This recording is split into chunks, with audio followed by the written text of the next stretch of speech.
In today's video, I am going to teach you how to sell t-shirts on Shopify. First, create a Shopify account and choose a store name.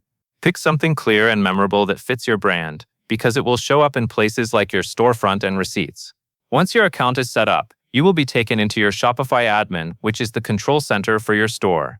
Next, install a print-on-demand app from the Shopify App Store. Print-on-demand is a popular way to sell t-shirts because you can list products without buying inventory upfront, and the app handles printing and fulfillment when orders come in. When choosing an app, focus on print quality, shipping regions, and base costs, since those will affect your customer experience and your profit. After the app is installed, upload your design inside the print-on-demand app. Use a clean, high-resolution file so your design prints sharply. Then select the t-shirt styles and colors you want to offer. Make choices that match your audience and keep the range manageable at first, since too many options can be harder to maintain.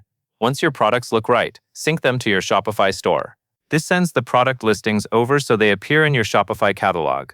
Take a moment to review the product titles, descriptions, and images in Shopify, because clear descriptions help customers understand fit, fabric, and care. Now set your retail prices and shipping rates. Your retail price should cover the base product cost, printing, shipping, and Shopify fees while still leaving room for profit.